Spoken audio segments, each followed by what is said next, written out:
So what's up everyone and welcome to a brand new episode of Lost Gear. This is Rahil back with another video, and in today's video we have this, the Ather 450. Ather guys were kind enough to give me their vehicle for a day, and I'm surely enjoying this journey till now. I have taken the bike out to Nice Road over here in Bangalore, and the weather is just absolutely amazing. So what are we going to do today? Today we are going to check out the tech that's there in this Ather 450. So let's go and check it out. First of all, looking at the vehicle, looks very sleek and very nimble, and I was able to maneuver it very well. So looking at the bike, it has a disc brake, biward disc brakes in front and rear, and now we are going to talk about the tech of the vehicle. So first of all, when I put in the key, so firstly you're greeted with this nice little 450 logo coming up front, and then we have the main instrument cluster. In the instrument cluster, you can notice that there are three riding modes. That is the eco mode, the ride mode, and the sports mode. So now in the eco mode, since the bike is at 70% charge, it will give me a range of 50 kilometers. And then moving on to the ride mode, it will give me 43 kilometers, and then to the sports mode at 37 kilometers. In eco mode, the bike is extremely slow. I get really bored in eco mode, and sport mode is the mode which I would prefer riding it, but the only problem is the range decreases at sport mode. That's not what I like. Show you how to quickly get into the reverse mode. You first have to press the brake button and then hold the indicator button and then press the start button. So once you press these buttons, you are directly shown the screen where there's a reverse mode and there's a forward mode, and then you can shift between these two modes just by clicking on the start button again, and this way you can just take the bike front and back as per your wish, and that's just amazing. Now let me quickly exit the reverse button. Now what we have here is another settings option where you get all the different features over here. You get the name, model number, you get the VIN number, the software version. So this bike keeps on updating its software, and with every update you get new features added on in the bike. For example, the latest update got 3 new features. That is, let's go to the settings menu.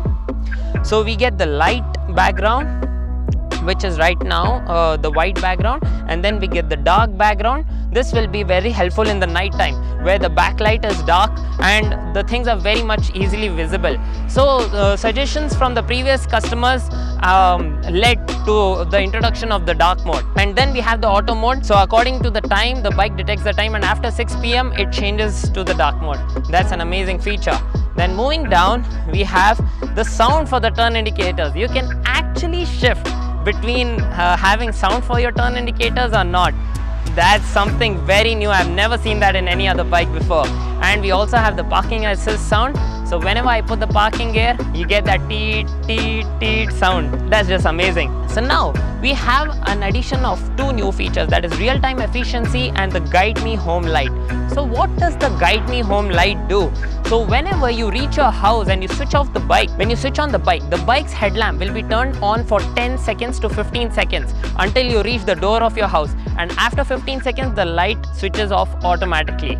That's an amazing feature again. So moving on, next we have the errors menu where the bike detects all the different types of errors, if any, from the ECU, and then transmits that signal to the instrument cluster and shows you that it's time for service, and yes, you have to get it checked. Next we have the documentation menu, and honestly this is one of the best parts that I like. You can actually take the pictures of your documents from your phone. There's an app that connects to the bike, and then you can upload your documents, your license, your insurance and whatnot.